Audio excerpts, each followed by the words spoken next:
And at that time, for whatever reason, I had a cough, and I strained a cough, and I thought that I shit my pants. So I'm like, there's no coming back from this.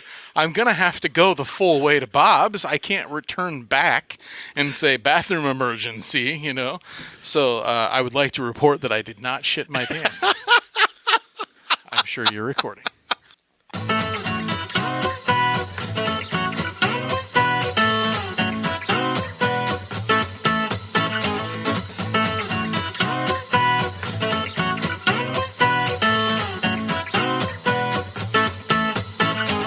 Welcome to the Everyone's a Critic movie review podcast. I'm your co-host, Bob Zerl.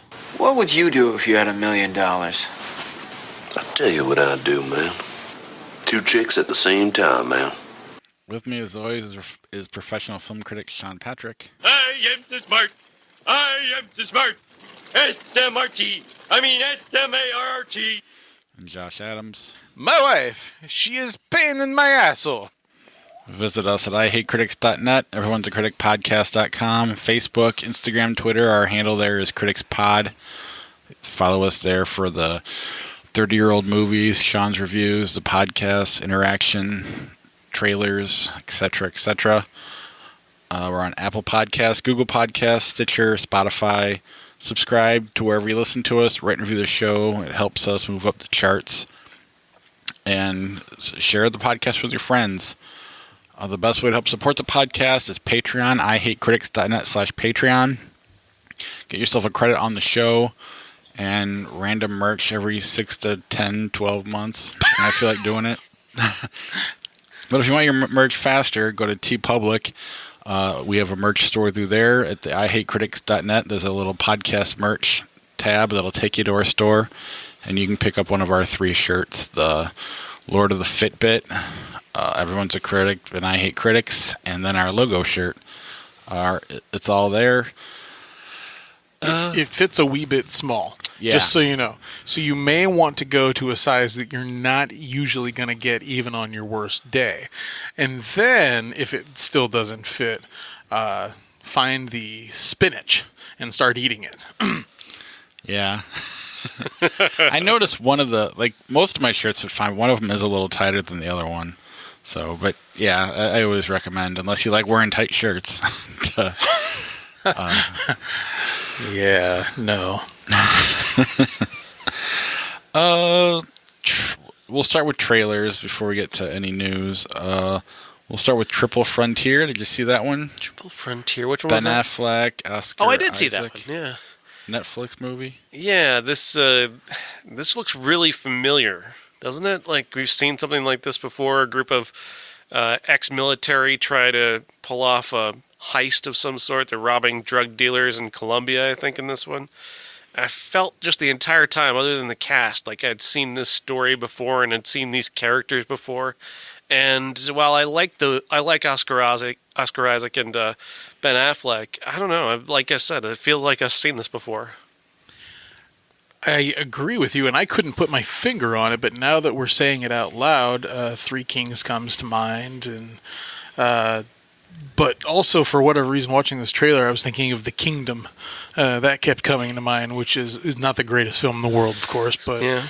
Looks-wise, it kind of had that going for it. And I can't remember who it is that directs this, but something about that told me that the writer or the director was somebody that we should be paying attention to. Yeah, God, now that you say that, it totally slipped my mind. Like Taylor Sheridan? Am I thinking of that guy? Hell or High Water and all that? I feel like it might be his film. Didn't Willem Dafoe basically play this character in one of the Jack Ryan movies? Of course. The famous character that I'm, of course, forgetting now. That Michael B. Jordan is hinted to play John Clark, the special ops guy. Yeah. He was played by Willem Dafoe and also Liev Schreiber in The Sum of All Fears. It was the director of A Most Violent Year. Oh, J.C. Chandor. Yes. Yeah, which was one of my favorite movies that year. He's a very good director. But just the story feels very familiar. Well, yeah, even throwing away the ex-military, it seems, movies like The Town and there's a lot of movies like this that come to mind. Just a group of people getting together to do bad things. But I like the cast and I like the director, so I'm definitely on. And I like Netflix, so it's Long Shot. Long Shot, yes. Seth Rogen and Charlize Theron. She is the Secretary of State running for president. He's a reporter, and she hires him to work on her campaign to write her speeches. Another story that feels a little bit familiar from somewhere else. Not sure. Just I guess it was that scene in the trailer that's the two of them sitting in this kind of darkened room that looks like it's a mess after some kind of thing happened, and it's just like, oh, that's the knocked up scene. Like, I love Seth Rogen, and Charlize Theron is fantastic, but again, I've seen too many movies, apparently, because this also felt really familiar, even as it was still kind of funny.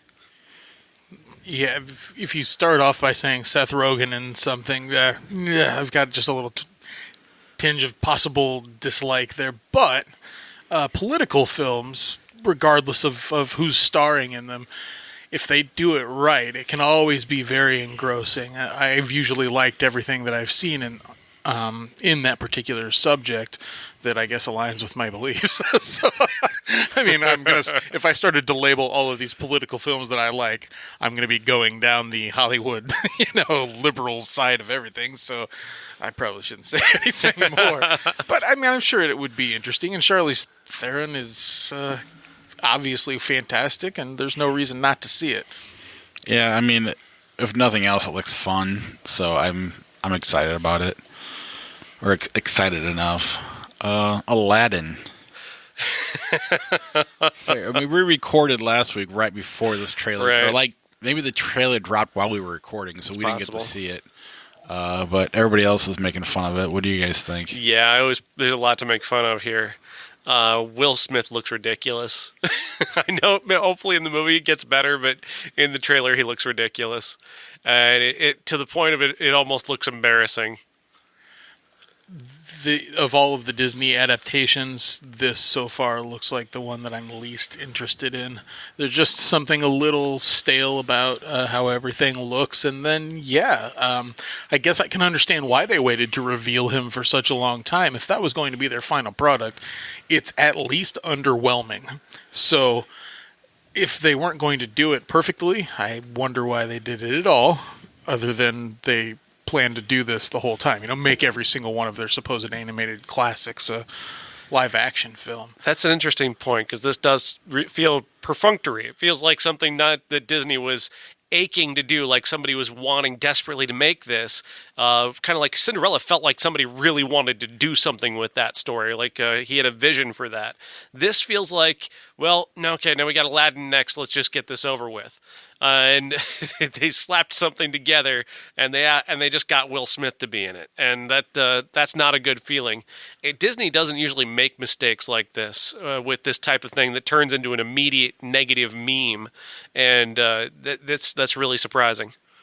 Yeah, I really don't know how I feel. I still haven't seen Cinderella, so I'm putting that one aside. But like Beauty and the Beast was almost a shot-for-shot remake. Lion King looks to be the same, and this kind of looks like that as well. And I don't know how you do that without making somebody look ridiculous as the genie. And if you're doing that, to me, Will Smith's the only one that can kind of survive something like that. I would have said Jim Carrey. I think Jim Carrey probably could still pull that off. Okay, maybe he could probably pull it off. I just can't see. At least he wouldn't look as silly as Will Smith does. I think Will Smith looks silly. Well, I don't think I guess I'm assuming Jim Carrey at this point in his career wouldn't do that based on that Norwegian murder movie that he made. And and that documentary about behind the scenes of Man on the Moon, and then his thing he did with Seinfeld and Comedians in Cars.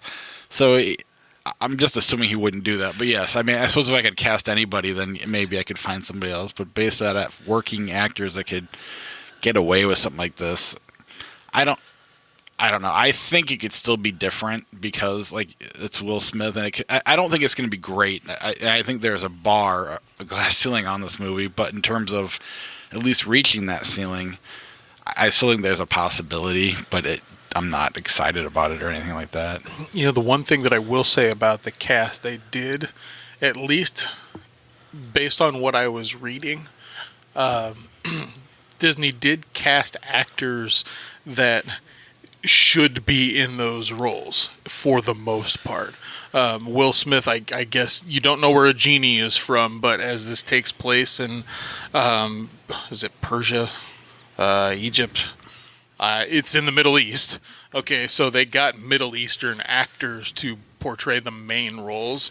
That makes me happy that they bothered to at least do something like that. You didn't have a Ridley Scott make Sigourney Weaver the Pharaoh's wife or whatnot. So yeah, I'll say that about it. If that means anything. But we'll see how that affects the budget, or not the budget, but the profit and the money they're trying to make on it. I'm just a little surprised that Disney allowed themselves to shoot themselves in the foot like this with this first image of him. I thought maybe they'd do more to protect him and make sure that, test it out, make sure that this looks right. Because I mean, they botched this from the very beginning. Even when it leaked on Instagram a few weeks ago, the look of him, they'd already started making fun of it, and then of course they put it in the trailer, and people start making fun of it even more. I would have thought Disney would have workshopped this a little more. But again, I can survive people making fun of it, because the people making fun of it aren't necessarily your audience. It's the kids of the people making fun of it. I mean, it looks like the genie. I mean, but it's live action, so it's silly. I don't think it looks any stupider than the cartoon did. It looked to me like a fake trailer. Almost like a fan made it, something Jimmy Kimmel would do, yeah, or something like that. Yeah, that's the level of unreality that they went with, and it's to the point of almost amateur hour with it, and that's kind of what bothered me about it. I couldn't believe this was a Disney product. At the very least, Disney makes their stuff look really professional for the most part. Jungle Book, I'm not a fan of that movie, but it looked amazing the first time you saw that trailer. Yeah, that speaks to something. They were able to make an orangutan do everything that they needed an orangutan to do with CGI to create that whole Louis song, King Louis in Jungle Book. And they've got a bear talking and everything like that. Well, we're working with a human here, so you don't have to do too much weird stuff, right? You just have to make his color blue. So there was still an uncanny valley despite the fact that it's a human. Keep in mind one last thing too. This movie's being released May 29th. It's February. That's 3 months away. They released that Lion King trailer a number of months ago, and that's not coming out till June, July. So I think that also says something about the confidence Disney has in their own product. If it wasn't even ready at the same time Lion King was, that having to wait this long gives me pause. Yeah. Yesterday. I love this trailer. I really do. Danny Boyle and the writers of Love Actually, I mean, that's a pretty great combination. Then you've got the music of the Beatles and this really clever premise about a guy who is the only person who realizes that somehow in this universe the Beatles don't exist and sets about making their music. That is a really clever idea, and the trailer really, really pulls that off. Okay. It's important for me to note this. Now, you can ask at least a couple of different people. That idea is the idea for a screenplay that I've always had for about 15 years now. And it's my only time travel idea, too, where despite the mechanism for which I'm using for time travel, I'm not going to say that, but that somebody goes back and becomes a musician and writes the music of somebody that nobody knows exists at that moment and becomes famous that way. Now, I watched this trailer with Beth, and she's like, they stole your idea. And I'm like, well, somebody had another good idea to go with it, but it's not just the Beatles music. Never in a million years would I have chosen their catalog, but it makes sense. Pick Chuck Berry and Michael J. Fox could have done it or something like that. Right. I wonder if the genesis of my thought came from that, but idea-wise, yeah, I'm sold on that. That's cool, but the greatest band of all time.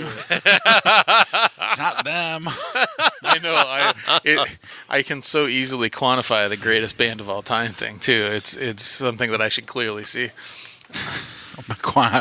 By great, I'm talking about mass opinion. They're not my favorite band either. They're number 5 maybe. Or you could have done what Hot Tub Time Machine did and became Motley Crue, I suppose. Which one do you want? Less disease. So not Motley Crue. They're all still alive. Very true. Next week for that trailer, by the way. Oh, really? Oh, wow. Yeah, they're releasing it tomorrow. Netflix movie. Sean, do you want to predict the Oscars? Yeah, I can do that. I think, optimistically, I do think Black Panther has a real chance of winning Best Picture because it does have the least amount of doubters, the least objections to it among the Academy nominees. Because there's a block out there that really doesn't like Green Book. At the same time, I'm going to go with the cynical side and say that Green Book's going to win simply because the Academy is very old and they loved Driving Miss Daisy.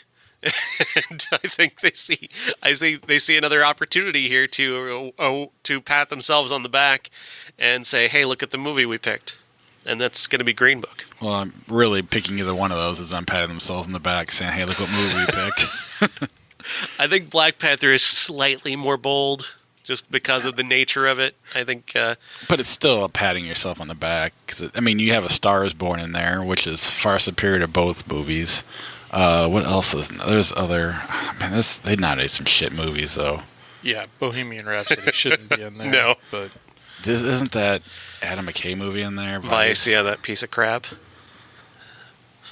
I can't even remember what's the only one I really liked on there. Well, Black Klansman. Oh yeah, there's your pick. That's bold and good. If the world were just, but this is not a just world. Well, right. Yeah, like I said, I think Black Panther has a shot, and I'm okay with that because I really like Black Panther, and I think it deserves to be there. But the cynical side of me says, even though I didn't mind Green Book, I think it's so easy. It's such an easy movie, and it's such an old people movie. That's the one they're going to go with. I think Rami Malek is going to win Best Actor over my slight objection. I think he's great. I think the movie is so shitty that he doesn't deserve to win. Best Actress is now, of course, all of it would be slipping my mind right now. Probably going to be, oh gosh, it's not Olivia Colman. It's the other one who's been winning everything. Glenn Close. Glenn Close. Oh, okay. Yeah, Rachel Weisz is in supporting. Yeah, so I think Glenn Close is actually going to win because I think there's a lot of, again, old people support for a movie that nobody else saw. I'm like, me and the Academy, we're the ones who saw that movie. The Favorite is another one. I read an article from The Guardian that they're based out of England, saying that The Favorite is the one that should win. And just reading what the movie or for acting for Best Picture, because of the topics it covers, etc. See, that's not why you pick a movie, because of the topics it covers. Obviously, yeah. I like The Favorite for performances. Sure, nominate any of them, let them win. I don't really care about that, but the movie it's on the next level down. I think it's still good, but. It's quite a good movie, but there's a lot of old people objections to that movie. It's harsh, it's kind of nasty in its way, and has a nasty sort of subject matter and sense of humor, and that tends to turn the Academy off. Anything else you wanna? Does Regina? What's her name? Regina Hall? Yes, Regina Hall. Is she gonna win? Yes, that one's good. That's at least going to be. There's going to be one moment of justice in the entire night, and it'll be that. That's like the only thing I want to see. And they usually do the supporting actress early, don't they? Or yeah, it's usually right there in the first hour. I think I'm wrong about that. Regina King. Yeah, Regina King. That's why I didn't say her last name. Yeah. I didn't want to say the wrong last name. Yeah. I confuse them all of the time. It has nothing to do with them having the same, they're in projects that I see, and I'm like, oh, there's Nia Long, there's Regina Hall and Regina King, and for whatever reason, I cannot remember which one goes with which. I'll see Nia Long, and I get what the popular opinion of why I would switch them up would be, but that's not the case. It's just them. My wife always confuses Gerard Butler and Josh Brolin. Aw, poor Josh Brolin. Right? Well, she rented that movie he did with Gary Oldman, and I was like, "Why would you get this?" And she was like, You don't like this guy, Gerard Butler? I'm like, no, he was in No Country for Old Men. Or she didn't even say that. She merged two movies together. I can't remember what she said, but it was pretty funny. Anyway, any other? I mean, what does The Star Is Born get for being the best of all the movies listed? Best song. That's pretty. We get to watch Bradley Cooper. I guess they get all the money from that song on the radio all the time. Yeah, it's on the radio all the time. Yeah, that'll get best song. And I still, even though it didn't get a Best Picture nomination, I still think Bo Burnham's going to walk away with an Oscar for 8th Grade for writing. Right. Yeah. Because that's where you put the actual good movies in the writing categories. Yeah, Almost Famous, Big Sick. Yeah. We won last year. That horror movie, Shape of Water, was the Best Picture winner. No, you're thinking of the writing categories. Get Out. Get Out, yeah. I hate the Oscars. Any other news before we move on to our show? Rest in peace, Ben Affleck, Batman. Sad face. They retired his bat jersey on, is it Kimmel that he was on? Yeah. I mean, that's obvious that kind of thing was going to happen, but there's so much turnover and so many decisions that just never get made for these films, and I don't know. I feel bad about it because I actually really liked him in the role, and him opposite of the other ones. They had a good group going on there. They still have some good ones, but I really wonder what this new Batman film is going to be about and how they're going to do it. And just read an article about a half hour before coming in that Armie Hammer really is the top choice for Batman. How old is he? Great, but not significantly younger than Ben I thought Affleck. the big deal was going to be a younger Batman. That was the whole point of this new Armie Hammer is still in his 20s. Ben's in his 40s. His 40s. Oh, I didn't realize Armie was in his 20s. Yeah, I didn't know that either. He's like 20 to 28, 29, I think. Maybe close to 30, but yeah, he's still relatively young. I just assumed mid-30s. I had nothing to base it on. I just assumed it. But I don't know. They should just start over. I mean, I know Wonder Woman's good and all that, but it doesn't matter. You've ruined everything else. Either do her own little movie and just keep making her little universe, or start over with something else completely. I just don't think that they're going to do a team up anytime in the next 5 years at least, and everything is going to be a standalone with maybe a visitor or two. All right. Alita Battle Angel. James Cameron and Robert Rodriguez. Rosa Salazar is Alita. She is a cyborg. Christoph Waltz is a doctor who finds her in a scrapyard and brings her back to life, gives her a new body, and slowly but surely she begins to regain her memory and find out who she was, which is a warrior. She's a warrior from another planet. And she's got all these warrior abilities, and she begins fighting these other cyborgs in this future universe where there are scavengers who rob people of their body parts so they can sell them on the black market, the robot body parts. And there's much of the universe centers on this game of Motorball, where it's just murder ball. They just kind of kill each other. These robots kind of just kill each other and tear each other apart on roller skates. It doesn't sound very good, but 2/3 of this movie are actually really compelling. I was deeply into this movie. Rosa Salazar is quite good, and she has a solid romance with another newcomer whose name is escaping me at this moment. But I really actually did buy into it, even though I didn't expect to, because he seems like kind of like Josh Hutcherson light when you first see him, but he really grows into it. Like I said, the first part of the story, the first 2/3 of the story are really compelling. Christoph Waltz is really good. The direction is really solid, and then you get your first glimpse of a cameo late in the movie of a bad guy who's supposed to be the bad guy of the future series, and you can't help but just burst out laughing when you see him because he looks so ridiculous. I mean, he looks absolutely, utterly ridiculous, and I burst out laughing when I saw him, and from there, there was just downhill from there.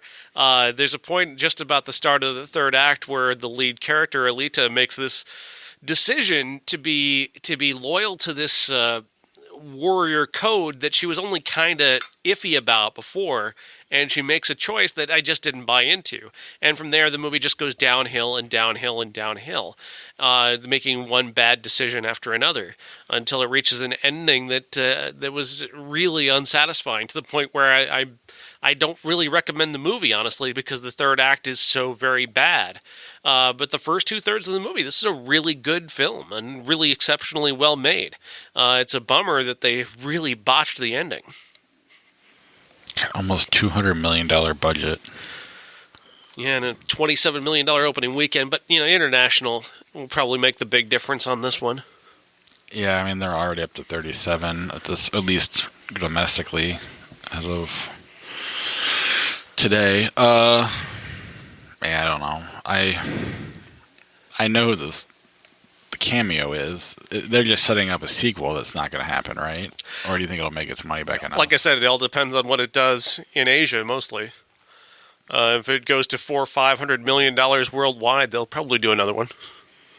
The weird thing is, I'm not involved in anime whatsoever, or Japanese manga, or anything like that, but it's got a large following. Kind of like when we talked about Ghost in the Shell a couple of years ago, almost now, I talked about a sect of friends that really, really enjoyed that in that particular type of entertainment. And so this week, in the past week or so, has been a lot of lead up to Alita saying like, oh, I'm not really sure, but then I read review X, Y, and Z, and then the critical consensus is kind of middling, and all I know is that I've known about this project for about 15 years. I remember hearing James Cameron say, no, that one's going to be my next one, when everyone was asking him, what's your next movie? What's your next movie? And now we don't care. Like, we don't want to know what his next movie is. But this was his project for a while, and so I've kind of had it in the back of my head for so long. But I know what he does now. I know what he's kind of about, and what he recommends to people is crap. Like, how can I take him seriously? And with Robert Rodriguez, there's some really fun stuff that he's done. But then there's the Spy Kids franchise, and I think that's almost unwatchable. A couple of those are pretty good, actually. I like those. I have had to watch all of them because my son was into them, like 2010, 11, and whatnot. Thank God he stopped being into them, because I couldn't imagine having to ever watch them again. That was just my point of view. Too dumb, not enough fun for me. So I've been on the fence about this movie for so long, and I didn't get to see it. I mean, Saturday night, I really don't want to go. We pushed off movie times 2 straight times, and then yesterday, we've got some weather around here, so I used that as my excuse not to go to the theater, because I wasn't feeling strong enough about this one, and it sounds like I made a reasonable decision, at least. Yeah, my son wanted to see it, and then as soon as it got close, he's like, I don't really feel like watching it. Since I watched like all the How to Train Your Dragon movies. So I'm prepared for next week. In terms of Rodriguez, I like the way he goes about filmmaking. He has some duds, don't get me wrong, and he's got some overrated movies that I like Desperado and all that, but it's not what everybody pretends it is. But I don't know, I just like the way I just kind of like his mindset and the way, the approach he has, but that doesn't always translate to quality, I know. Yeah. Like I said, the first 2/3 of this movie is exceptionally well directed and well put together, and he did a great job bringing out these 2 unknown actors and bringing a lot out of them that you wouldn't expect, and surrounding them with a lot of people. There's a lot of Academy Awards in this with Jennifer Connelly, Christoph Waltz, and Jackie Earle Haley, Mahershala Ali. Yeah, there's a lot of Academy. There's the cameo guy even has some Academy notice. Yeah, there's a lot of that in there, and so it's smartly played in that way. But just the ending is just so bad. It is just so bad. Part of the problem I remember with the Ghost in the Shell was like it's kind of set up future movies that we thought would be better, and that was kind of what was wrong with the first one, aside from other issues that we all fought over. But it sounds like this is the same thing too, where they're trying to set up sequels. The whole cameo is about sequels, is it not? Pretty much, yeah. So is that kind of where it falls apart? Is the third act trying to prepare you for the next movie? There's that, and there's the character decision that she makes that I didn't buy into, and then the movie has to live into that. And the ending is really illogical in the way that they set up the sequel, because the way that they're playing it out doesn't make any sense for the cameo character. You know, the big bad. Why it would end the way it does and set up a sequel doesn't make any sense. It's too bad that, like, if you asked me in 1996, 97, or like especially after Sin City, you know, in 2019, Robert Rodriguez is going to be directing something that James Cameron has written and produced. And I said, take my money. Like, I would have said that now, and now I'm kind of patting myself on the back for knowing better.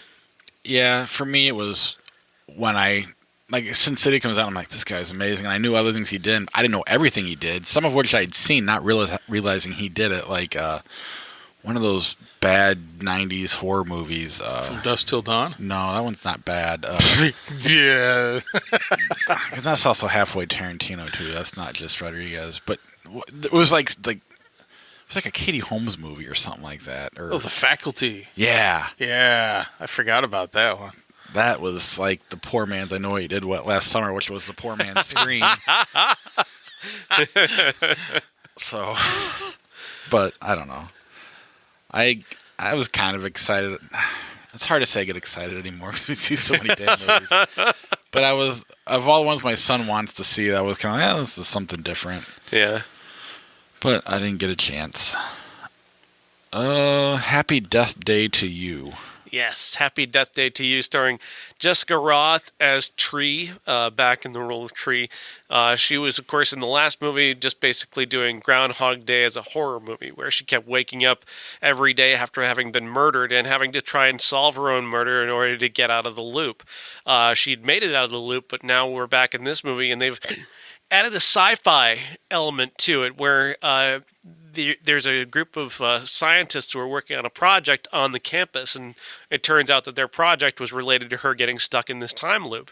And when the project is nearly shut down, she gets caught up in the loop again and has to go through this again in a different way, in sort of a different universe entirely. And this goes into multiverse theory and adds some other elements in that way that is really clever and gives you kind of another reason to invest in this story all over again. This is, I loved it because what I liked about the first movie is they didn't explain why she was stuck in this. It just was kind of a thing, and she had to solve her own murder to get out of it. So I didn't like seeing necessarily there was an explanation for why this happened, but the movie makes up for that by being even funnier than the last movie, and much funnier. And they really, not that it's a comedy, but they really find that vein of dark horror-related humor. And she's just a movie star. She really is. She's so very, very good. She just seems so natural when she's doing the comedy part of it, when she's doing the heroic part of it, the bitchy part of it. She's just fantastic. There's just this really weird, funny moment where she jumps out of a plane wearing a bikini, just no parachute, because she's got to kill herself to get to the end of this particular day, and you see her falling in slow motion past these two other characters, and she just flips them both the bird, and it's so funny. I just love her. She's just so great. She's got everything. She's the reason why this could be a franchise. There's even a great smart, funny sequel tease in here that takes that off into another direction. That's interesting. Especially, it finished 5th place this week, as I saw, in terms of money, but for something like this, did it already kind of make enough to be profitable? Back. Yeah, so it's at $13 million now, and it's budget of $9 million plus whatever they spend on marketing. That's pretty smart. You know, this whole angle of remaking Groundhog Day, but not remaking Groundhog Day. I watched the first episode of a show on Netflix called Russian Doll this past weekend, starring Natasha Lyonne, of all people. Like, I haven't seen her in a decade plus, where it really invites that same thing. I mean, she dies and then she wakes back up in the same particular spot. I'm wondering, how is this all of the rage? Is it millennials discovering Groundhog Day and thinking that they can do it better, but they can't do a remake of that? Does that make sense? I don't know, it just seems a little too convenient. I like the idea, I really do. But Well, no, I mean, I've told you about the Groundhog Day, about the guy trying to lose his virginity or whatever, and every time I talked about it on the show before. You I have. don't remember the name of it. But it's been... This would have been the movie I was going to see. My main question was, how do you sequelize this and where they go? What you said is kind of a neat idea. So I'm glad they at least had a clever way to have a reason. I'm shocked that there's a tease for a third or fourth one. But, if they can make it work... I'm all for it. She's Jessica Roth is a true movie star, and I can't wait to see what she does next. I hope, hopefully, she'll stay away from the Forever My Girl movies and stick with this kind of thing. Yeah, it'd be nice to see her branch out to something more mainstream success instead of just a $10 million success. But not a superhero or a Star Wars film, right? Something original. Okay. But successful. They don't make those anymore. That's why I'm hoping for it. I mean, this is a pretty original one, and I mean, obviously the inspiration, but I mean, in terms of it's its own thing. It's not a comic book. It's not a book. They may have nicked some of the premise of Groundhog Day, but they made it their own. Oh yeah, it's definitely its own. But I mean, I don't really know her outside of this two movies, so that's kind of what I mean by it. Even in Forever My Girl, she's not bad. It's the whole movie that's really terrible, and she's just kind of trapped within all the terrible. Which I'll never have to see. So. Isn't it romantic? You want a surprise? This movie is a surprise. This is one of the funniest movies I've seen in a long time. This movie's incredible. Rebel Wilson is the star here, and of course this is a very gimmicky premise of her getting a hit on the head and ending up in a romantic comedy universe. And this is the second week in a row where we've had head injury-based humor. Setting up a predictable premise, but Rebel Wilson is the key here. Rebel Wilson is fantastic as this character named Natalie. She hates romantic comedies. She grew up loving them, but then her mom kind of talked her out of it, and she became sort of cynical and sort of shy and sad. And then she gets bonked on the head and ends up in this romantic comedy universe where Liam Hemsworth is desperate to sleep with her and falling in love with her, and New York looks beautiful, and there's flowers everywhere, and everybody's kind, and all the men are beautiful and hitting on her. And she hates it. She can't stand this universe. She's like she's in the Matrix, and she realizes that like none of this is real, and she keeps calling out how everything is bullshit, down to her super gay best friend, and just the obviousness of every trope. This movie earns laughs with music cues. That's how smart and funny this movie is, that the music cues will make you laugh. When you hear Annie Lennox or the Corrs or it's so perfect. They come in just at the right moment.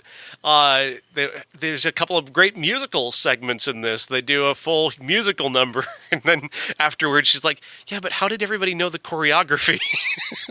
It's so great. Everything about this movie is just fun. Her and Adam Devine, whatever his name is, terrific chemistry. They had the same chemistry in the Pitch Perfect movies, and they've extrapolated that here to something even more. I really adore this movie. It is absolutely hysterical. Go figure. Well, my wife and I became the picture of American couplehood when we were going to go to the theater at the same time. She was going to go see that one on her own, and I was going to go see Alita. Of course, because I couldn't possibly want to see that. But I actually kind of do, because I like Rebel Wilson more than perhaps a standard 39-year-old dude should like. But the concept also seemed kind of cool, like turning it on its head, being in a universe, adding a bit of a sci-fi angle to something that shouldn't have one. So I think I will see it now, for sure. What was that Amy Adams movie where she played like a cartoon princess? Enchanted? Yeah. It's kind of, I mean, it sounds like in that vein, only Little bit, kind of a different premise. I don't know. I was hoping to possibly talk my wife into going to this one, but she didn't want to do anything, so I watched How to Train Your Dragon 1 and 2. Excellent. Yeah, Rebel Wilson is as much a movie star as Jessica Roth. She's brilliant. She's one of the funniest people working today.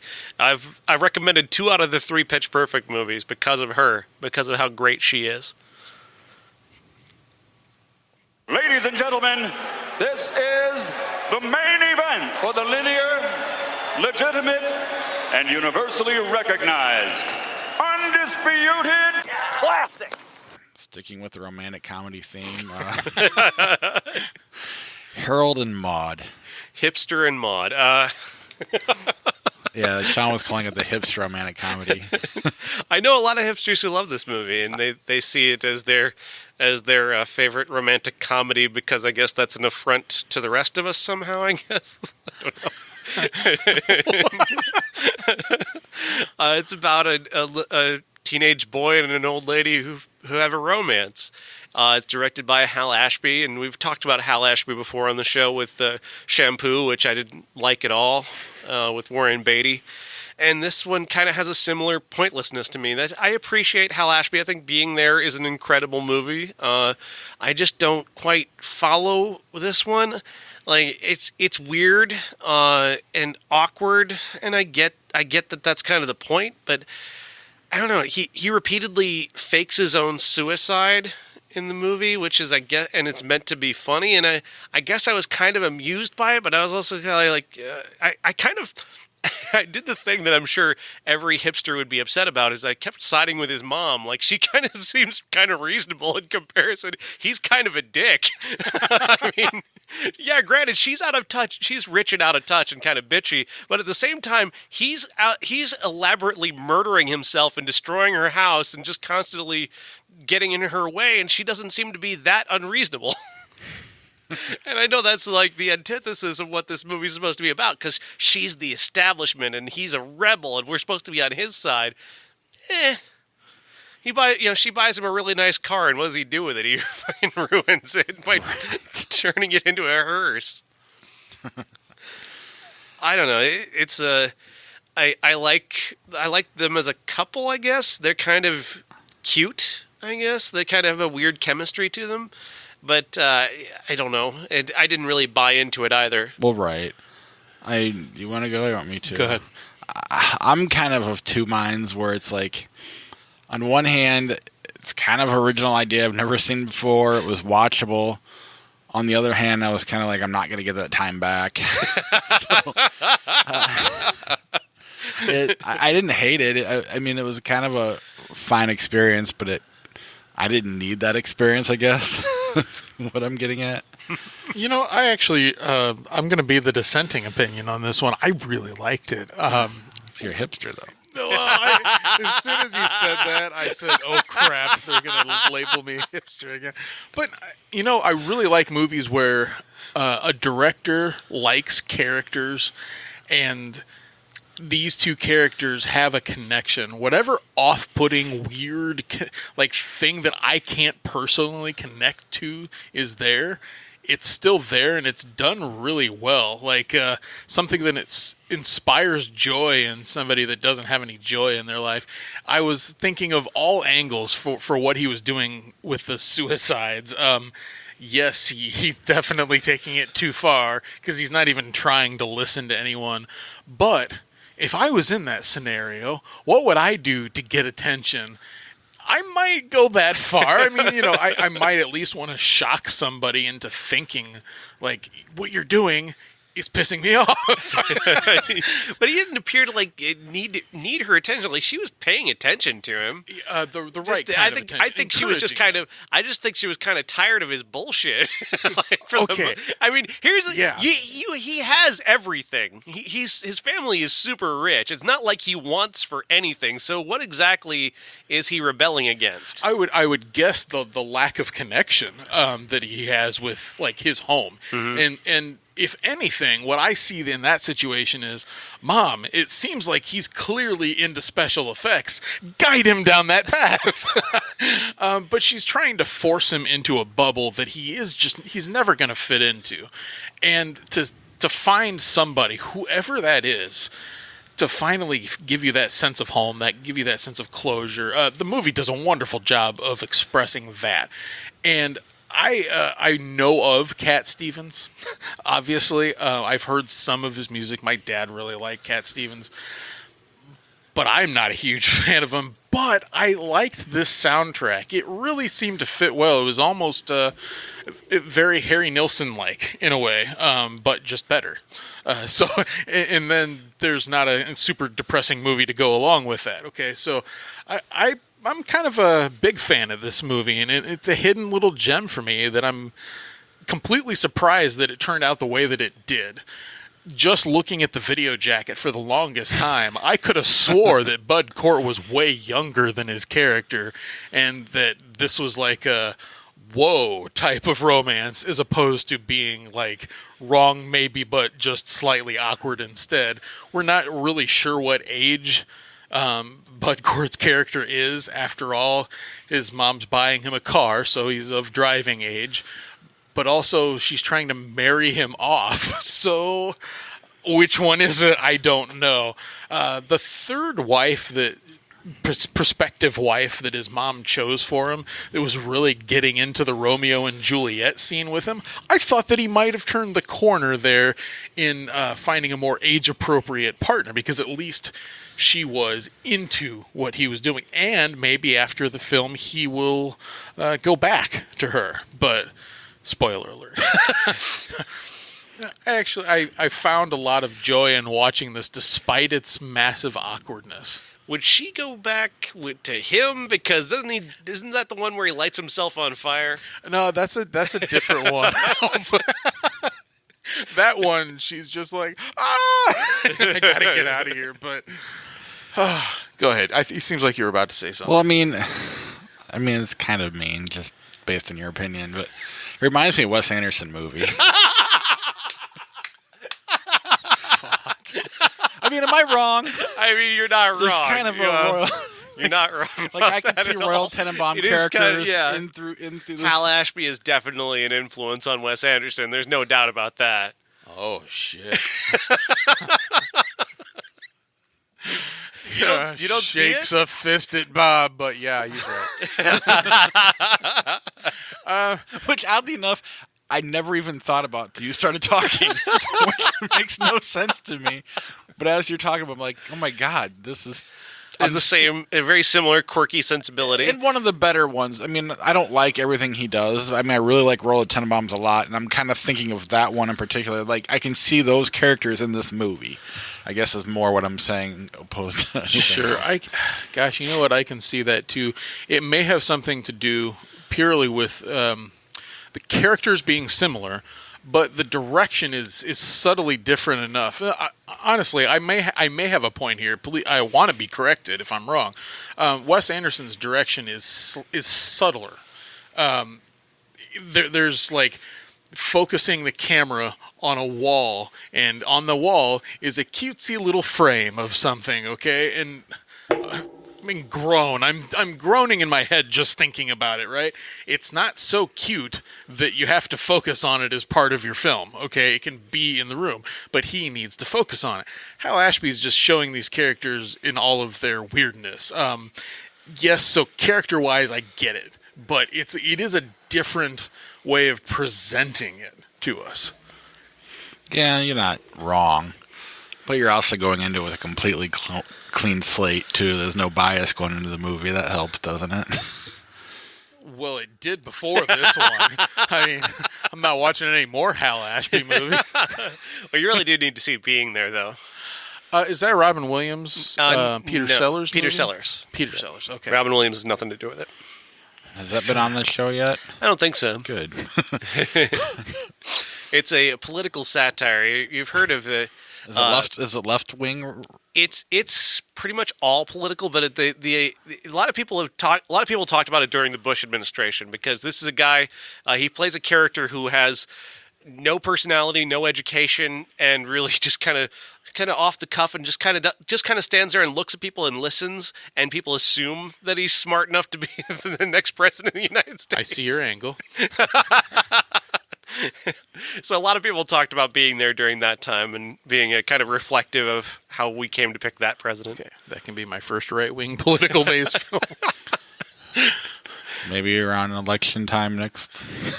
Election I mean, could be a bad. classic. Yeah. Unless we have a reason to have it earlier. But yeah, I mean, I like the originality of it, if nothing else. I don't hate it. I just don't. I don't really buy into it the same way. I got more of a kick out of the fact that, we were calling it a romantic comedy. She's 80. He's. I mean, But I think the transgressiveness of that idea is what appeals to a lot of people, even more than the quirkiness, and even more than the connection between the two of them. Just saying that you like Harold and Maude is kind of like having a picture. It's like having a nice, it's a coffee table book that people can look at and see how cool you are. I will not purchase the film. It's not going to be on my show. So at least I'll create some distance between what I'm saying here. Crap. It's an ornament of lifestyle for many people. But you're right. He doesn't focus on any pictures on the wall. So that's the one thing you hate about Wes Anderson. You know exactly what I mean. I'm with you. I don't. It's hit or miss for me. But I mean, the quirky characters in the right story to me. Like, I really, really, really like Royal Tenenbaums for whatever reason. I like Rushmore. Rushmore I like too. Moonrise Kingdom. I like Life Aquatic. more. Yeah, that doesn't work. And then I just kind of stopped watching them. There's a couple other ones where I'm kind of neither here nor there on, but I think I was most happy with the Grand Budapest Hotel, of all things. That was the one that I found least offensive. Solid movie. There's a Wilson in the Tenenbaums, or both Wilsons are in it. Never mind. Yeah. I understand now. There's a film from 1984 or 85 called Mickey and Maude with Dudley Moore and I think Maude Adams and Amy Irving, if I'm not mistaken. And multiple times throughout this film, I was thinking of, oh, but wait, doesn't this happen so that he gets them confused? Wait a minute, no, that was Dudley Moore. It's a completely separate film. I just happened to watch that a lot as a kid. Harold and Maude, Mickey and Maude are not the same film at all. This one's much better.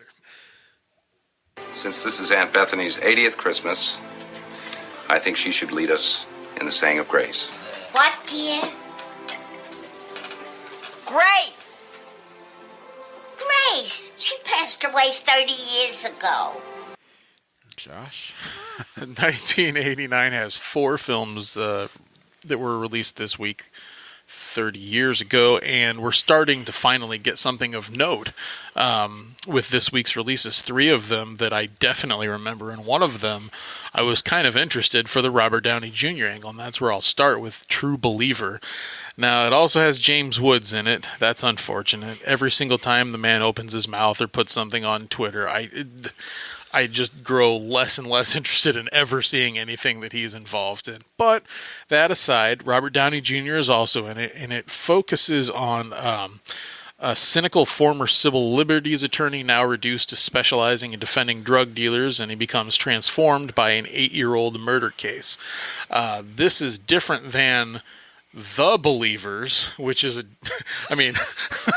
that's not the same thing.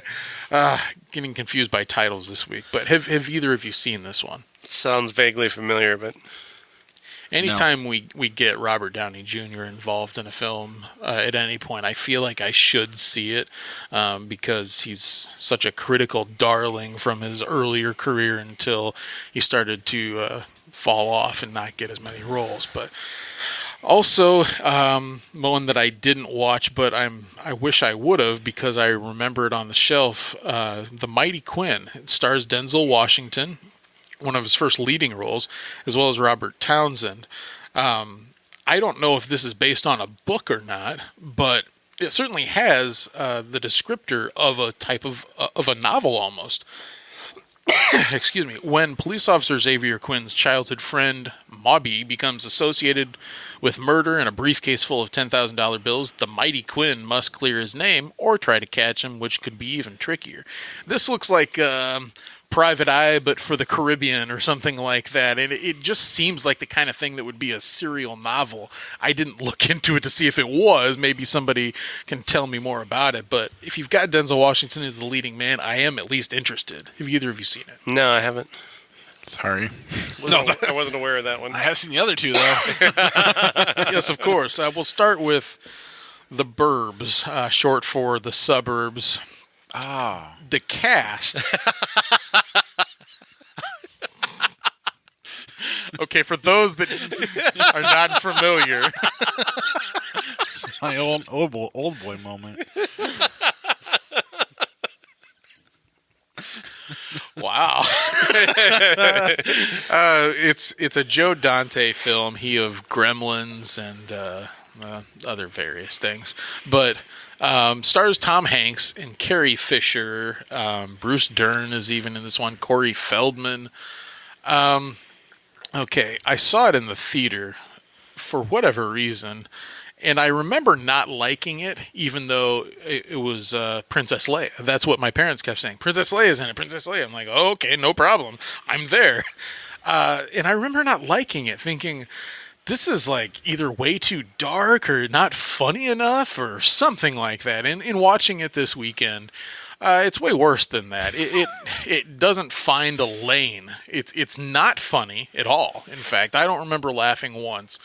The eccentricities of Tom Hanks are not well directed in this film. He's required to scream, but it's like for no reason, and it's not funny. Carrie Fisher is bored. She's playing the wife trying to get Tom Hanks off of the ledge that the neighbors are serial killers. Okay. And why go through an hour and a half of this nonsense just to prove that they literally are serial killers? I don't know. There's just something completely wasted about this movie. It's such an obvious metaphor, like, your neighbors are serial killers. We're the suburbs in the 80s. White people, you know? Like, it's so boring and bad and unfunny, and I wish... the good thing is, it's on Prime. So if you have Prime, you can just stream it. I loved it as a kid. I've not watched it since then, so I intentionally, because I doubt it would hold up for an adult. But as a kid, I loved it. I loved the idea of they're investigating their neighbors to find out if they're serial killers. And I think it felt the premise has probably been repeated a couple times since then. So it's probably less fresh now, which I'm kind of glad I didn't watch it again. But I've always been a big fan of 80s Tom Hanks. Oh yeah, I don't like other Tom Hanks movies because of 80s Tom Hanks. That's my Tom Hanks, and because of those roles, I can't see him being an army general or, the only thing I can see him have is AIDS. I mean, I bought that, but everything else, I just have a hard time. I have a hard time not seeing this guy. The screaming and yelling. That's the thing. Normally, that's hilarious. Like in The Money Pit or Joe versus the Volcano, something like that. That's where everything that's happening around him is so completely bonkers, then all that you can do is join him in crazy misery. He does a great job of expressing that. It should be the same in this film, but it's not. It doesn't help that the guy he's playing off of his neighbor, I can't remember the guy's name. Thank you. Basically, Kurt Fuller light. I've never seen him in another thing since then, despite, or at least that I'm aware of, because that face looks very familiar to me. But if you ever watched A&E late night when they did their comedy shows, you saw Rick Dukeman all the time, and that's where I saw him, and that's where I developed a real soft spot for him. That and he's in Groundhog Day as well, as one of the drunks in the car with Bill Murray. That's right. Pancakes. Yeah. Flapjacks. That's him. I was familiar with him as a comedian even before I saw this movie. So seeing him in the movie, I was really excited to see him, and I really liked him. Like again, I don't know if this movie would hold up if I watched it again, but I didn't watch it either, so I'm basing it off of my nostalgia. Sure thing. It's funny that you said watching A&E late at night. I was too busy watching Silk Stockings and USA Up All Night. Me too. So, it took me a while to attempt culture. Definitely However, not then. You said you were watching that before this came out? their comedy show, the night at the Improv and stuff like that. So, I was still probably 3 years away from Up All Night and Silk Stockings at this point. At this time, yes. And then what else we got? The biggest release, the most well-known release, is still kind of in the news in a way, because just today I saw that the third proposed film in the franchise is going to start filming this spring. Yay! It's very exciting for me, at least. Bill and Ted Face the Music. Yes, that's right.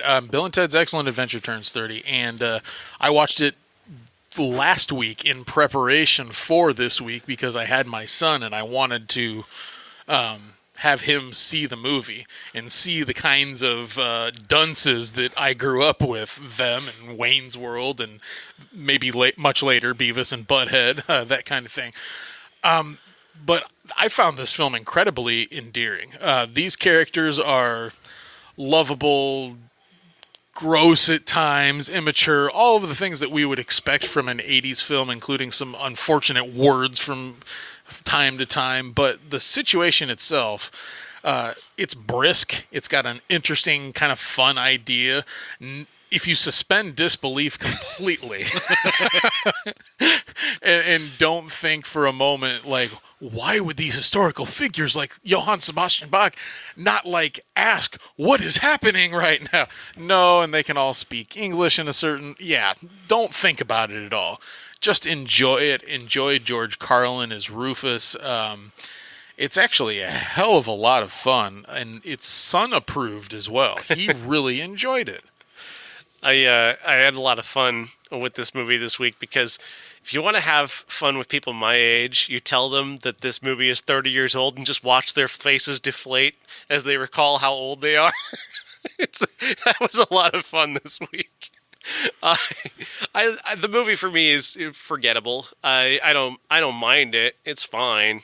I just don't care. Bill and Ted was kind of my sister's thing. She had a big thing for Keanu Reeves back then, and I just didn't really get into it. And I don't really get into this movie. And I don't know what it is. I prefer my stupid to be Beavis and Butthead. And I was more into Beavis and Butthead and Wayne's World than this. So in a way, I understand what you're saying by forgettable. But rewatching it, it really made me kind of bummed at Beavis and Butthead and Wayne's World. Because, I know you can go back to, Cheech and Chong and all these other buddy kind of comedies, but those all, evolved and were completely different. This to Wayne's World to Beavis and Butthead are, all the same thing, and this one came first, and they ripped the hell out of this movie, especially Wayne's World. It really bothered me almost how much Wayne's World ripped from this.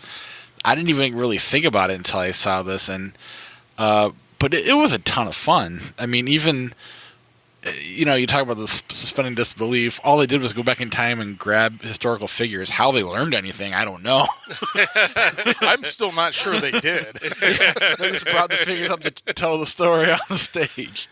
But it was still fun. I enjoyed the whole thing. My kids liked it. It was an easy watch. Brisk was a great word to describe this movie. I don't know. I'm curious how they're going to do part 3, because I kind of liked the idea initially, but now that I've seen this one, they're supposed to be the greatest band in the world in the future, but it sounds like now they're not. I don't know. Maybe I'm looking too much into the title. But or their sound was not understood at the time, and so kind of like genius isn't appreciated in its time. Blah blah. blah I think blah, they blah. explained that in the second film. Yeah, and I started watching the first 20 minutes of Bill and Ted's Bogus Journey as well, just to try and keep the story going. It's already completely tonally different than the first one, not as fun, just kind of like tongue-in-cheek. And I haven't got William Sadler on screen yet, and I know he was a lot of fun as Death. As a kid, I liked that one better, but I know that that's an unpopular opinion, and I haven't watched it in years, so I don't know. But I don't see Bill and Ted as a memorable classic, but could just be me. The really... and I can understand why if you're opting for a different idiot duo, because I much prefer like Beavis and Butthead or Wayne's World, because it's just slightly edgier. Or the humor is a little darker, I guess. But then again, this is still in our culture. I mean, the Lego Movie 2 last week, we watched Bill and Ted, and then the next day we see a movie where it's got a Bill and Ted reference right there in the Lego Movie 2. Like, not that movie's doing gangbusters like the first one was, but it's in the culture to a pretty high degree, considering it's only like a $40-some million movie from 30 years ago. Oh yeah, well, it spawned its own cartoon, did it not? If I'm not mistaken. That's right. There was a cartoon. Wow. I mean, if I'm picking a duo, I'm picking Jay and Silent Bob. But still, I know I'm with you. It was a lot of fun. I kind of want to see Bogus Journey, but I'll probably wait for the full 30 years. I found Bogus Journey to be even more disappointing. It's on Prime, so you can disappoint yourself for free. I appreciate a dumb comedy that references. Oh God! Now of course I would forget the reference. The famous Swedish director. Not Lasse Hallström. The legendary Bergman. one. Yes. The character of Death is a reference to his character. Right. So I that's fine, but they kind of do overplay that just a tad in that movie. It did give us the Kiss tune, God Gave Rock and Roll. Make fun of Kiss all you want. No, I'm not. What I enjoy is giving the example of the moment when these particular rock and roll bands decided to sell out for a moment. Well, Kiss sold out way before then.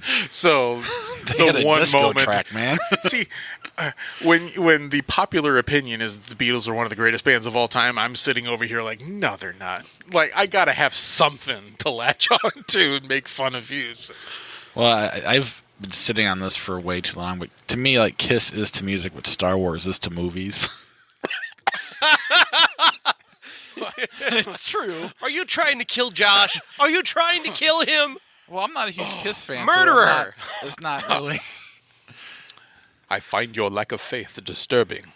That's the only response to that, right? They're both really popular. It's kind of not a whole lot of substance, just a lot of popularity. In modern Star Wars, or the modern of the early 2000s, is very mercenary, not unlike Gene Simmons.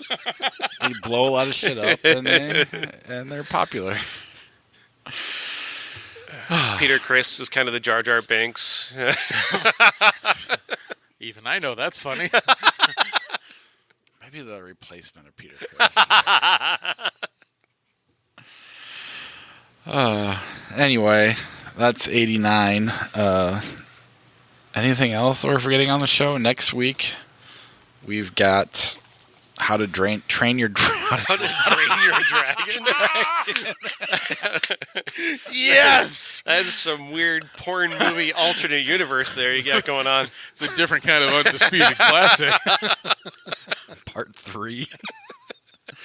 I didn't see the first two. Will I know what's happening? You're going to have to watch them both.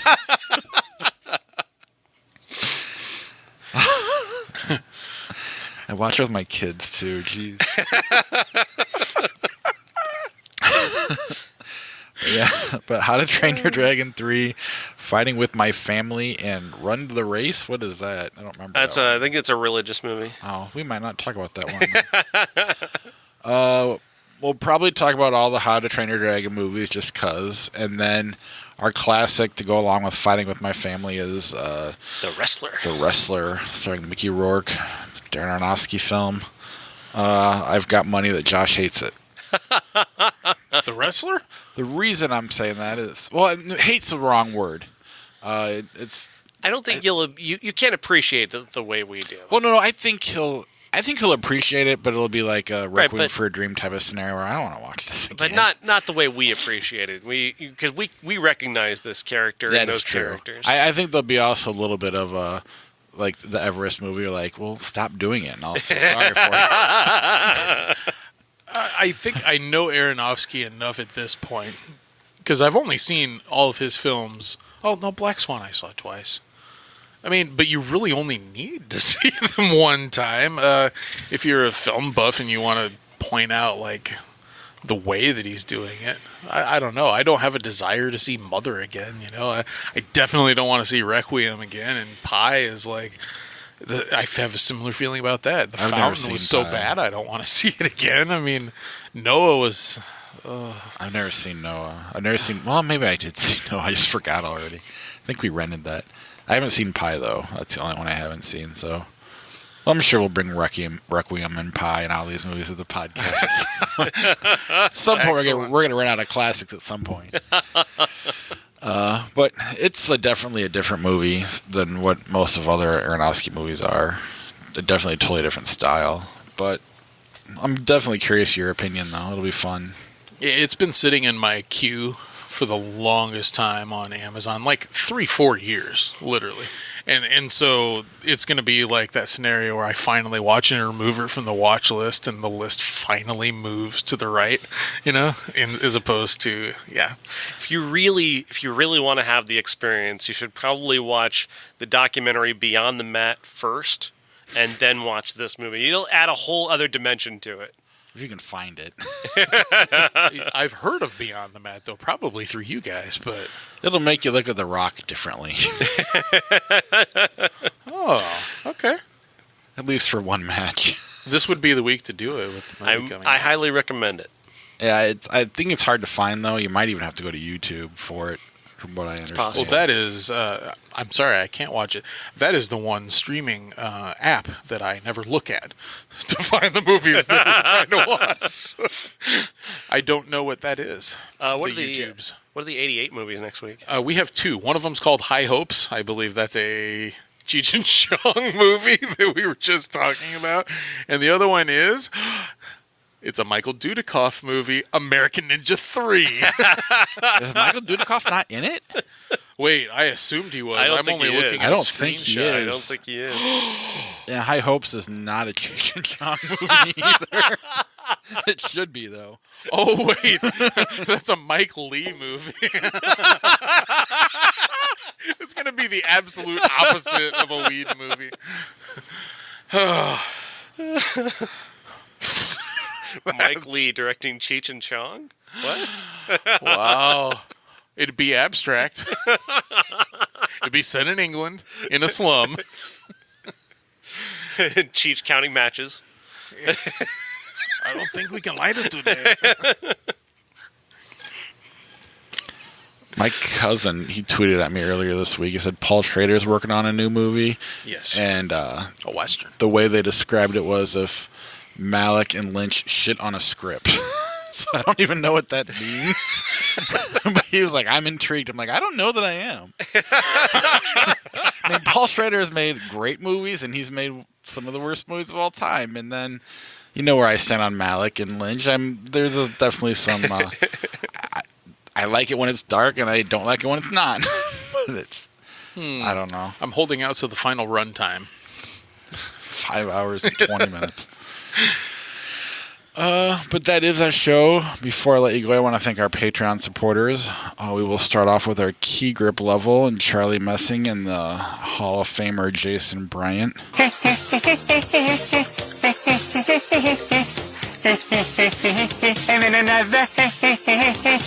Our character actors Christina Cato, Josh Paul, and Cousin Jeff. I think this is the beginning of a beautiful friendship.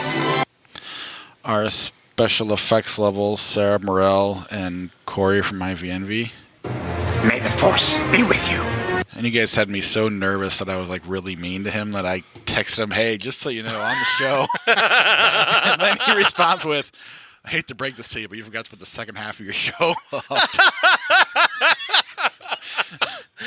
For whatever reason, I got this new recorder, and after a certain amount of time, it just cuts the show in half, and I have to paste them together. I just didn't do it. So I released it in 2 parts last week. Double the downloads, though. It totally worked, though, because it was the second part. I know. It was like the 1 week to do it. Leg of the second part. Our associate producer, Jason Mullet. Everybody has to eat shaving cream once in a while. And our movie stars, Dave Severs and Uncle Jeff. I want the truth! You can't handle the truth! If you want to be a Patreon supporter, head over to IHateCritics.net/Patreon to get yourself a credit on the show. If you want some merch, IHateCritics.net and click on the podcast merch tab. Otherwise, we will see you next week.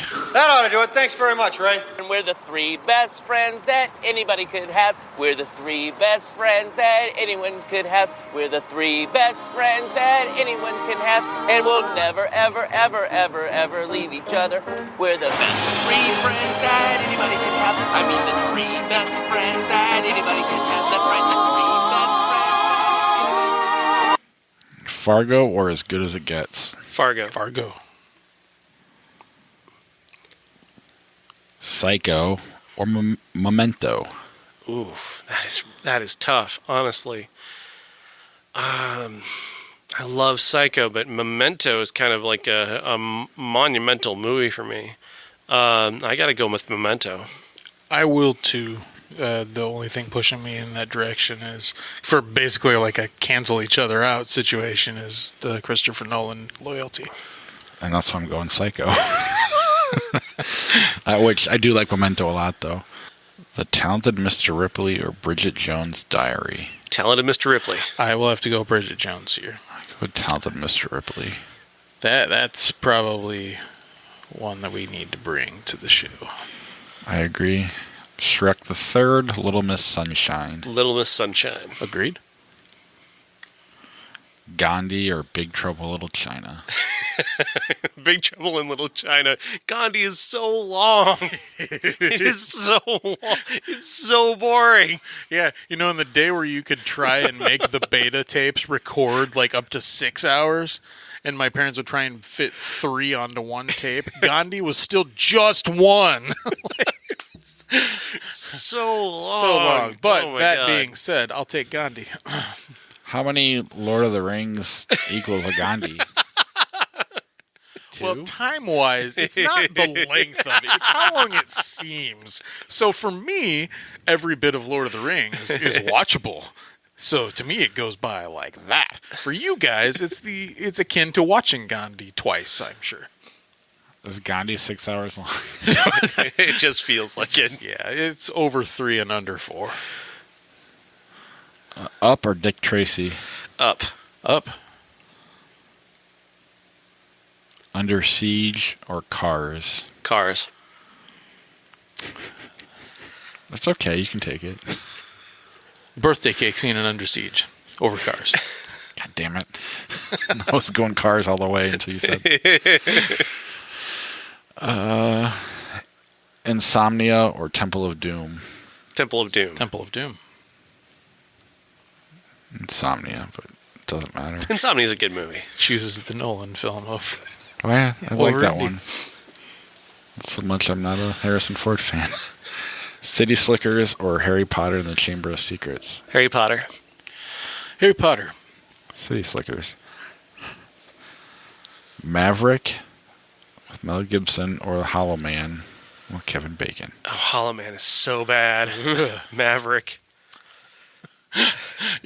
Okay, this requires a Verhoeven thing from this week where Neil Blomkamp, I love the man, okay, but he was quoted as saying he wanted to get the RoboCop sequel.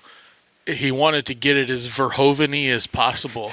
I'm like, what? So he wants to make it really shitty. That's all I could think of. Then he said Hollow Man. I'm like, oh, God. Maybe Blomkamp needs to review Hollow Man just to make sure he gets it as Verhoeven-y as possible. But not that one. The other one. Karate Kid Part 2 or Apocalypse Now? Apocalypse Now. There's another one that's so fucking long. But the Doors in the background. Yeah, but there's only like a small part of that film that I actually like. It's just a painful watch, and not in a good way. Lethal Weapon or Space Jam? Boy, that's tough. That's a tough one. I love Space Jam. No, that's going to be Lethal Weapon. Lethal Weapon. I hate voting against Space Jam too. The Mighty Ducks or Desperado? Desperado. Mighty Ducks. Desperado. Is it because you like Mighty Ducks that much, or you dislike Desperado that much? I would like to be on the record as once again saying how much I dislike hockey. Strongly, in fact. But that brings forth a sense of nostalgia in me. Desperado does not. I enjoy certain aspects of Desperado very much. But there's no hatred towards it. It's more nostalgia. Correct. Gotcha. Superbad or Jumper? Superbad. Superbad. Scrooged or The Terminal? Scrooged. Fuck The Terminal. I don't say that. Do I say that enough on this show? I don't know if I say that enough on this show. We just know that it's coming if The Terminal is mentioned. Scrooged it is. King Arthur 2004, Van Helsing 2004. Oh, man. Fishing with Gandhi. Since you've already done that, I don't need to. King Arthur is the choice, but it's a painful choice. I haven't seen either one of them, so we'll go with that. A Fish Called Wanda, Rocky Balboa. Fish Called Wanda, I guess. I don't know. I didn't really like either of those movies. I'll go with Rocky Balboa. Last time we talked about it, you changed. Which one was was that? When he's as an old man fighting. Yeah, Mason Rocky the 6. Lion Dixon. Did I like that? When we watched all of them, you liked it more than you thought you did. Yeah, I guess I'll go with that then. I don't remember. I mean, clearly it made an impression. Legally Blonde 2, 10 Things I Hate About You. 10 Things I Hate About You. Legally Blonde 2 is pretty disappointing when you come off of how brilliant Legally Blonde is. I will go 10 Things I Hate About You, but yeah, it's the clear choice. I agree. A League of Their Own, Beowulf, 2007. League of Their Own, by a lot. Up, Jerry Maguire. Oh, that is tough. That is really difficult. Because Up is amazing. All the way through, not just the first 10 minutes. All of it is really good. But I've got a deep, deep affection for Jerry Maguire that I can't deny. I'll have to go with Jerry Maguire. Almost overexposure to Pixar movies over the past 12 years probably does it for me. Yeah, I agree. And the lack of Tom Cruise being characters like that. He's kind of just been an action hero since then. Gladiator, Any Given Sunday. Damn it, I used Fishing with Gandhi You're not already. going to take Any Given Sunday over Gladiator. I mean, I hate Gladiator, though. I really do. I know, but talk about a long-ass movie. Oh. The only exciting part is a dude losing an eyeball. And even then, you kind of roll your eyes. Yeah. And that's not even a pun. That you literally like, Jesus Christ, this is dumb. What, Gladiator? What I have against Gladiator is that the Almost Famous thing. I'll always hold that against it, but it's better than Any Given Sunday. Fine, whatever. I think I've come to a conclusion that I love Gladiator, but mainly when it came out, they talked about how it was a throwback to sword and sandal things that hadn't been done for a while, and people never criticized the sword and sandal epics for being boring or bad or anything like that. And this repetitious. If that's the argument, I guess I will take repetitious over most things because it's not bad to me. If anything, it's just kind of like, yeah, I've been here, done that. But it's shot so beautifully, and that score is one of my favorite scores of all time. Well, for me, it's kind of like probably what could happen to Green Book or Bohemian Rhapsody or something. I shouldn't put Bohemian Rhapsody in the conversation, but movies I liked and then the Academy picks the wrong one, and that just annoys me, and that's kind of where this one lies. I do like Gladiator a lot, but it had no business being nominated, let alone winning Best Picture. It's interesting, yeah. I think at one time we mentioned City Slickers earlier, and at one time I did kind of like City Slickers until he won the Best Supporting Actor. He won Jack Palance won the Best Supporting Actor for that, and I'm like, that movie sucks. Are you kidding me? That movie can't be you can't give him an Academy Award for that. But just because he's old and you recognize his name, fuck you. Popular Oscar moment. And I wonder if I was older, if my cousin Vinny would have had that effect on me or not. I mean, I'm in hindsight, I'm like, to me, I'm like you with, Sigourney Weaver and Aliens. I thought Marissa Tomei, because I love that movie, but I could see in the moment people being like, what the fuck? In fact, they were, if I'm not mistaken. Yeah, they were. Yeah, a lot of people thought there was somebody read the name wrong. I don't know. I saw that at age 37, and it's wonderful. It's right, but I mean, seeing it, I don't know. It's a terrific comic performance, and you can't. It's undeniable as much as many people might want to take away from her. Tangled or How to Lose a Guy in 10 Days? Tangled by a lot. No amount of free popcorn can possibly make How to Lose a Guy in 10 Days, because that's what I got for going to see it in the movie, was 2 huge tubs of free popcorn. Not worth it. My Best Friend's Wedding, The Incredibles. Incredibles, yeah. Incredibles. Even though I don't love Incredibles. Tommy Boy, Brokeback Mountain. Brokeback Mountain. I'm supposed to say Brokeback Mountain, right? You can say whatever you want. Tommy Boy. I'll go Brokeback, only because, I like Tommy Boy, I just don't have the connection to that as I do some of the other comedies of that era. But I do like it. Lethal Weapon 2, Chasing Amy. Chasing Amy. Wedding Crashers, High Fidelity. High Fidelity. Alien vs. Predator. Or From Dusk Till Dawn.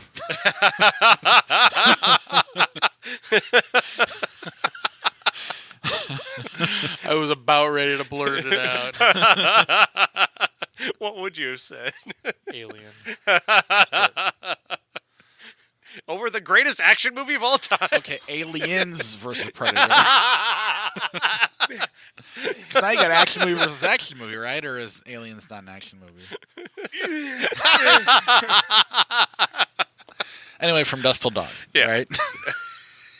No, I'm taking Alien versus Predator.